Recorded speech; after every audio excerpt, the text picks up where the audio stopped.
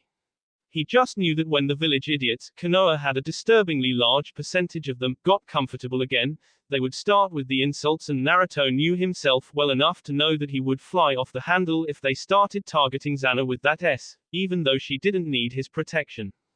Then there was the inevitable attempts by Danzo to take control of the situation.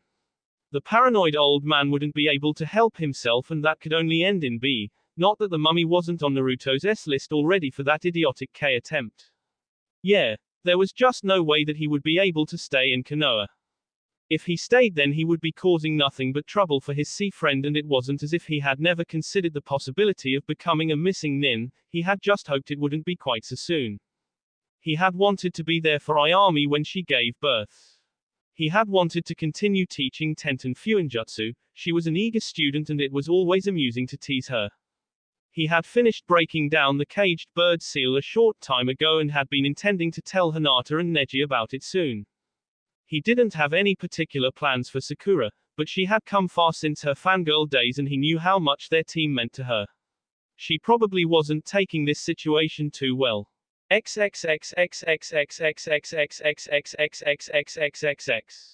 Having put aside his troubled thoughts for the moment, Naruto focused on meditating and drawing in some natural energy to see if he could duplicate his absorption stunt. Konoha and its surrounding area was nowhere close to being as abundant with the stuff as Myobokuzen had been, but there was some. The large forest that extended in all directions provided quite a bit, though it felt a bit off. He attributed this to the fact that the Shodai Hokage was said to have created the forest with his Mokuton. It was a real forest by any definition of the word, but it hadn't been created naturally. Most of the trees were creations of chakra and therefore not exactly regular trees. The decades since their creation had made certain that they were fully integrated with the environment, but for a sage the difference was noticeable. Still, that was unimportant as Naruto drew in the natural energy and once more placed it into the Reaper Death Seal. He didn't take in anywhere close to the amount that he had taken from Myobokuzen, instead taking only enough to see if he could figure out what had happened while he was unconscious. This time, the process of adapting the natural energy was much simpler and faster. For one thing, he didn't have to do it to anywhere close to the same amount. Another thing was that the natural energy around Konoha didn't carry the same toad imprint as the one in Myobokuzen did. Lastly and most intriguing, it seemed that with his own life force being stronger, he could exert a greater pressure on the natural energy, making imbuing it with his own signature imprint easier. Now that he once more had some natural energy captive in the seal, he tried to duplicate what his body had done automatically to save his life and fully absorb it. Since he had no idea what he was doing, his success was non-existent at first. Melding it with his own chakra was second nature at this point, but absorbing it was a whole other kettle of fish. After about an hour of trying to figure it out, he finally managed it. As long as the natural energy kept circulating through his coils, it couldn't get absorbed, but if he stilled it, then it could be made part of his body. Remarkably enough, it appeared to use the 8 gates to do so, which made sense once he thought about it. The gates were the primary connections between the body and chakra network after all, that's why they were called gates. Something like this would have been impossible unless it was adapted to him, as it would have been incompatible otherwise. It would have resisted the absorption instead of going along with it. He was willing to bet that even the toads couldn't do this, despite Myobokuzen having toad-imprinted natural energy. It had to be perfectly suited to the individual for something like this to happen. Though it did explain why the Toad Elders were so freaking old. Constantly using Senjutsu on Myobokuzen would have extended their life far beyond the norm even if they couldn't truly absorb it. It was pretty much the same thing as what would have happened to him with his personal Senjutsu style. His aging would have been slowed down massively, but not stopped. By truly absorbing the natural energy and adding it to his own life force though, he could supplement his own lifespan and delay aging for as long as there was natural energy to be had.